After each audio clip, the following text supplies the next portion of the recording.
What's good, everyone? Back once again and telling you how it all went down, how I was feeling after a couple of games today. Well, I guess a couple times two, there were 4 games tonight, so it's going to be a little bit more than a couple. Um, it was a weird slate because I feel like the first the early half, was a lot different than the later half as far as drama and excitement.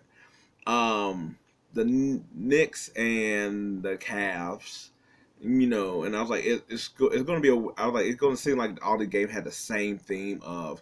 It seemed like it was actually competitive back and forth, and nearly all these teams, it just seemed like third quarter hit and just something went down, and for obviously towards the end, but Knicks and Cavs, um, this really seemed like it. Like at first, it just said like, okay, they're going back and forth. Cleveland staying in it.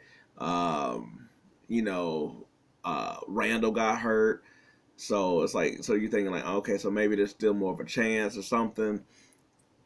And Levert is over here getting you a few buckets. Garland's playing well within the game. Mitchell, I was like, I mean, he had a couple buckets, but he wasn't really in the game like that at the very beginning. Um, but I was like, but Brunson was able to stay in there and get them going. But really, to be honest, this game didn't really heat up to about the third quarter.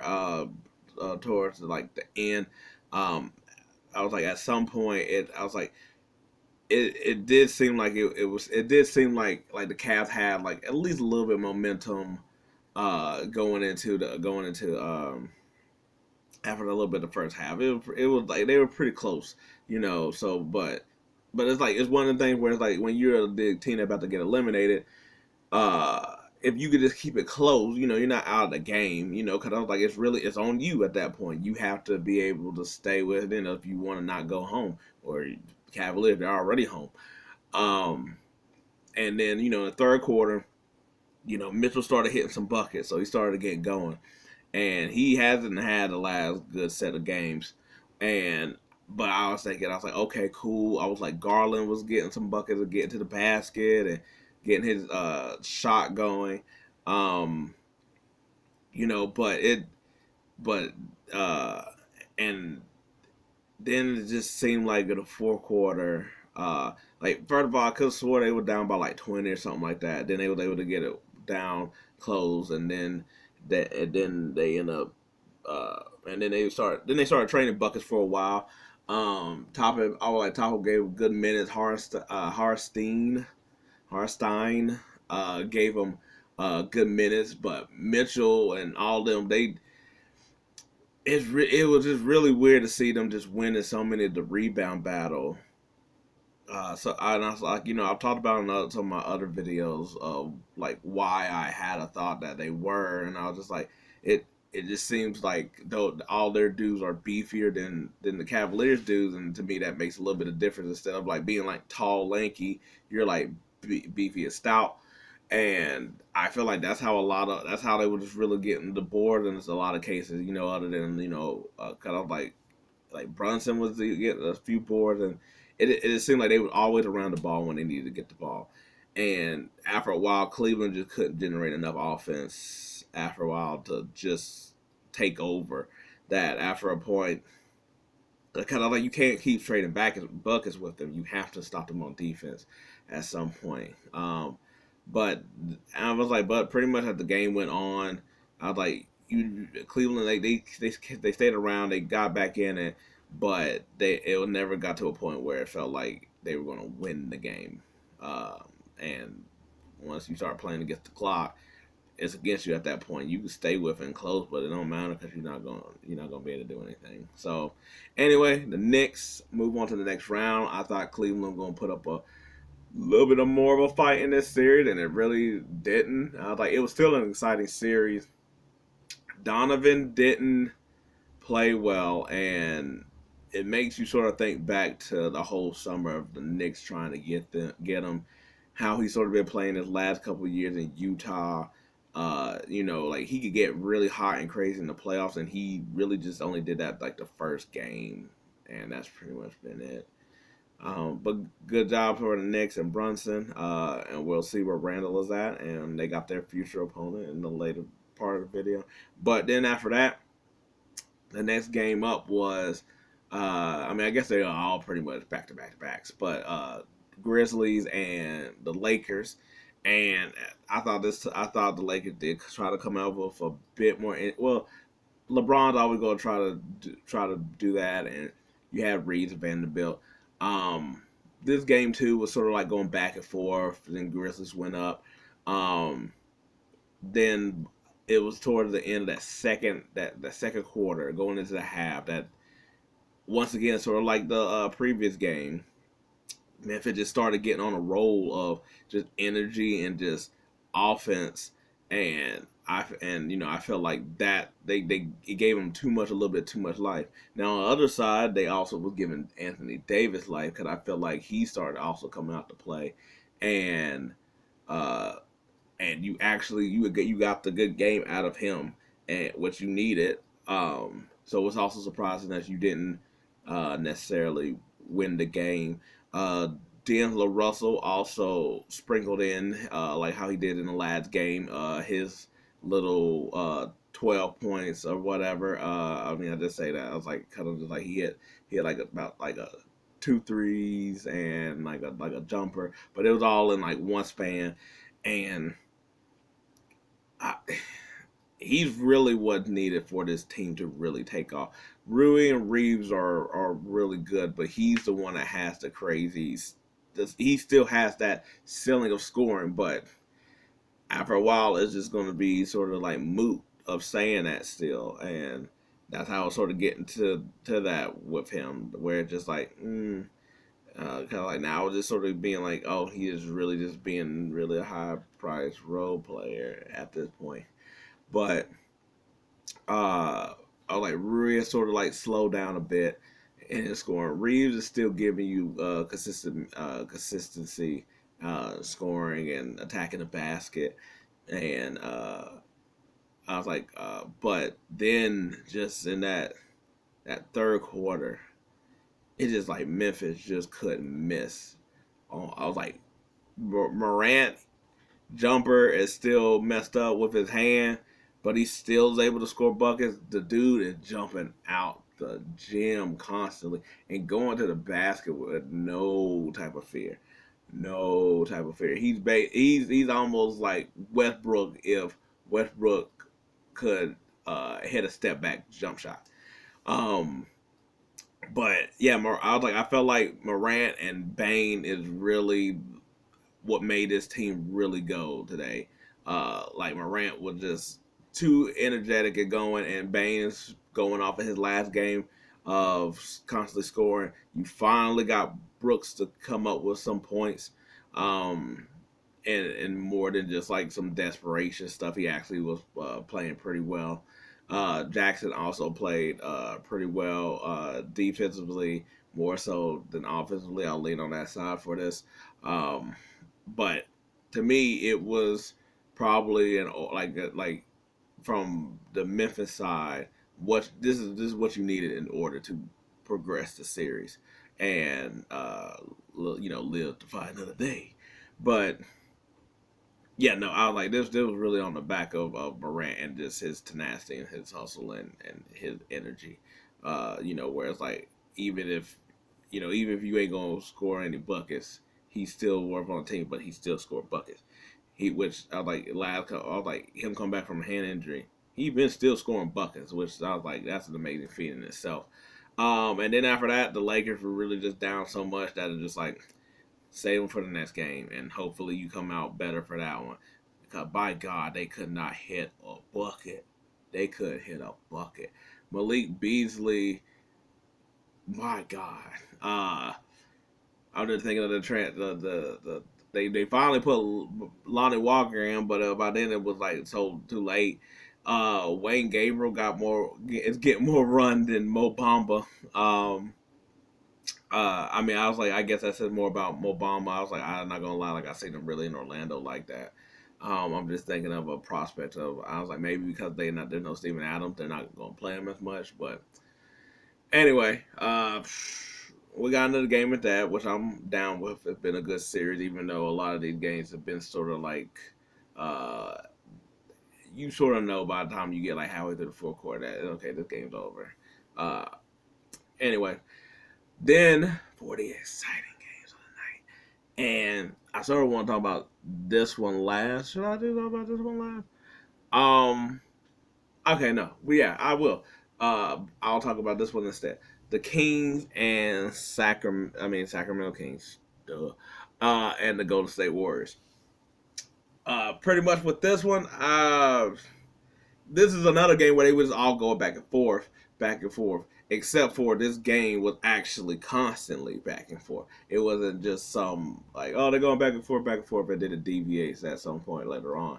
Um, this game was really a game to me about runs. Um, because once again, it seemed like they were just picking quarters at this point because it was like Golden State. I felt like really had a good amount of momentum at the end of the second quarter.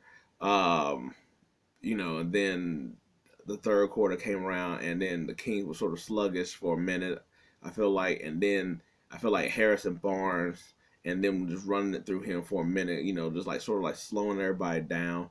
Um, but I was like, I was like, even though De'Aaron Fox was still doing his thing and scoring, I feel like you could still tell about the hand because there was a lot of shots that I felt like earlier in the series he was hitting and he just not hitting them now.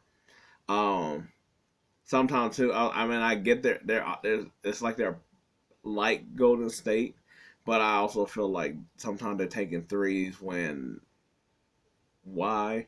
Um, shout out to David Mitchell doing his version of Delhi and taking care of Curry. Like the whole court. But he also could put in some offense as well too. Um, I'm trying to think. Uh, you pretty much got a solid game from nearly everybody. Looney on the board, and it's so weird seeing how many times they play Cleveland. Tristan Thompson, that he pretty much doing that same thing now. Green scoring the ball, that's wild. But his amount of facilitating, Clay, you had a good Clay game. He was shooting the ball really well.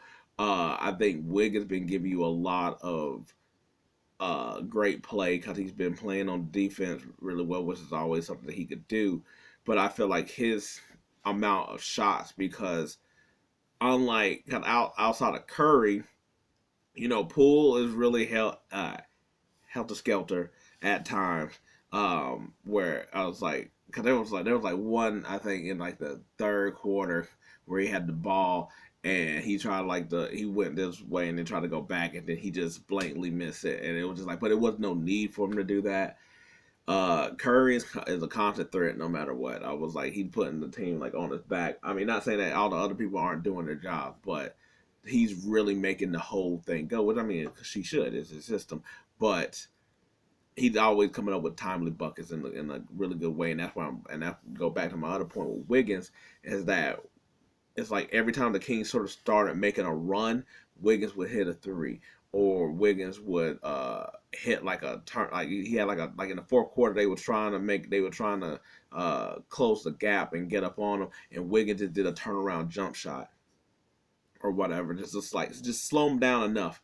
I was like his blocks are timely, or just his contest at the basket. DiVincenzo, I was like his rotation, grabbing loose balls that are going like all the way out. Also being like I was like I was like he playing with so much within the team of getting the basket, throwing the passes, and getting it to the right man. Like he had one with Gary Payton. Gary Payton, I think, blocked it.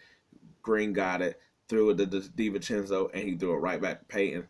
And he's almost like in a way mix of like what you sort of want Poole to do, but not as explosive as Poole. but can still like get to the basket and get like good shots or whatever, and like taking threes with he's plays within more of the system to me. But I was like, but you need Poole and his Ragsy, even though it can get nerve wracking. Also, shout out to Monk. Uh, I was like, used to not get a chance. Seeing him with the Hornets, he used to not get a chance. Hornets fans, how do you feel like that? Seems like it's more of an organizational thing than it is a Monk thing at this point. Cause Monk will put him on his back during that whole fourth quarter, going to the basket, getting threes, going full speed ahead, being a one man show. Uh, and you have to, because I was like Herder. I was like, I still feel like he ain't. Ever since the very first game, I feel like he still ain't reached the top of what he can do. Um, Also, Sabonis also getting beat up quite a bit. You know, I'm not gonna lie. Sometimes I look at it and I'm like, man, it seemed like Lynn. I was like, should be more the focal. I mean, not the focal point. No. But just more minutes in that situation. Um, I was like, I was like, yeah, it just seemed like Sabonis is. I was like, I feel like the small lineup has sort of been throwing him off a bit, even though he's still playing well, um, but it is at certain points in the game. But yeah, sort of. I was like, by the end, I was like that whatever that was, where they decided to foul and then they just ran the clock out. Then the foul Curry, it was just like, all right, cool. It seemed like a couple. It seemed like again like last game. This game was the inexperience of the Kings versus the Warriors and their experience, just in how they were doing. Like Fox again took like a three, and it's like to where I'm like, man, I'm like, you're so good going to the basket and your floaters. I was like, just do that. It's not a game where you need three right now. So anyway, another series I'm cool with going longer. That one's gonna be fun still to see. But the game, the game that we all are here for. Once again, Mr. Buckets, Mr. Jimmy Buckets, Mr. Playoff Jimmy Playoff, Mr. J, Miss. I don't even know what many any more nicknames we could get him right now at this point. Uh, they was like, he loves coffee, he loves country, he loves crunch time, and he loves closing. And this dude is all them C's, cause that's all he is at this point. That if I don't know how, because Giannis had another good game. Chris Middleton found himself in this game. Um, I I was like, I know Gabe Vincent had a good game. You know, I was like, we're gonna give it to him. Lowry had a pretty good game. Kevin Love had a good game, but it was Mr. Jimmy. It was Mr. Jimmy Buckets. I was like, I don't know, when it just get to that fourth quarter, it's just different. I was like, and Bam did a really good job on Giannis, because Giannis had a good game, but he stopped Giannis in a lot of situations to the bad where Giannis just missed shots.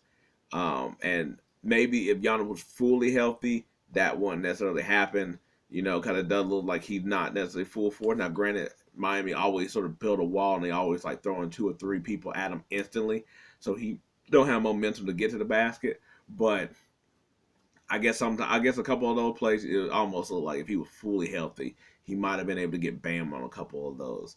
But yeah, no, I was like, I don't even really care about really much of anything else in the game. I was like, I will give Gabe Vincent his flower for hitting that big ass three at the end of the fourth quarter to get them even to the spot. But Jimmy Buckets, I swear, he was like mouthing off the Drew Holiday, top defensive dude that you can't guard me, and guess what? Couldn't. I'm glad that the game didn't end on that like that little that with Kyle Lowry and Chris Middleton. I'm glad it didn't end on that, and it was actually a chance for it. I don't know how Gabe Vincent got that ball over Giannis, all the way over the basket to Jimmy Butler, who was able to grab that with like 2.4 seconds left and was able to still put that bucket up with just with like ease. Like not having to hit backboard, not hitting rim, just loft that thing up. it was so smooth that it's like there's no way. How did that happen? I don't even understand that. What are we doing here? And just him just hitting threes. Like I'm surprised he even missed a couple of three that he had in order like to kill the game at the end of regulation and and just to seal it. But just him shooting the threes in general, it's just like when he's rolling and it's so weird that where he's going to sort of get the buckets and he still get the buckets. It's like sort of top of the key over to the right, and he always just sort of just like posts up a bit, spins, and he got him in, and he got a midi, and it's like I was like, we know what he's about to do, and he just keeps on hitting it. He is just it's just effortless too. That like it was surprising when he even missed like I said like he missed he missed a mid ranger that also that could have sealed it in overtime, and he was able to miss that, and that one was wild. But by God, the last set of Giannis fouling Strus, which is like, yo, just let him have the three. Just be tall. Just be tall. But then also the fact that on the other end, I don't understand. Like I get it, you want to get the ball and you want to push it, and I was like, Giannis gets stopped, and I'm like, okay, cool. So that means that Drew or Middleton, somebody need to get them going for a shot. It needs to be something like that. And for Middleton to get the ball up, because he couldn't really do anything, and then you had to swing it over to Grayson Allen, who then didn't have there was no awareness. There was no. It seemed like by the time everybody told him to shoot, it was already like at like point like 9 or something like that. Because when he had the up fake and he was going, it was like 1.3. At that point, it's either a floater, you either pass it off to Connington, throw it up to Connington, something more than effect than nothing, and that was just it. And also, like Giannis was out there on the perimeter, and I just didn't understand that. As far as I'm like go to the basket. I felt like for him, I was like nobody else didn't move either to try to give Grayson an outlet, just because I'm like it's Grayson Allen here, not like Middleton or Drew, who will be like, okay, cool, they make a shot and miss, we're good with it. Giannis, I was like, I guess you could have had, I was like, been down there, but I was like, there was really nobody. I was like, I know that they were really trying to single off Giannis from the basket. I don't know. I don't know. I just felt like something could have been better than that. A shot up, something. That was really frustrating, but it was really great at the same time. Anyway, Mr. Jimmy Bucket. Now we're gonna have New York versus Miami once again. I don't know who I'm necessarily picking that one. I don't even know if it crazy matter when you got Brunson and you got Butler, and seeing how they match up because they're both gritty, grindy teams. And at this point, can you really count Miami out of they don't have Hero and it's really a collective group after that? Because Hero's at least an offensive dude, and there's really nobody that's like an offense that could get buckets like he can, where everybody else is really just like spot up shooters. But that's going to be a good series too. I think it's going to be a really good series. Anyway, that's all I have after this whole night of everything. So if you like anything that I had to say and you like this setup in this video and all this other stuff, thanks. I appreciate it. If not, hey, maybe next time. But until then, peace. I'm out.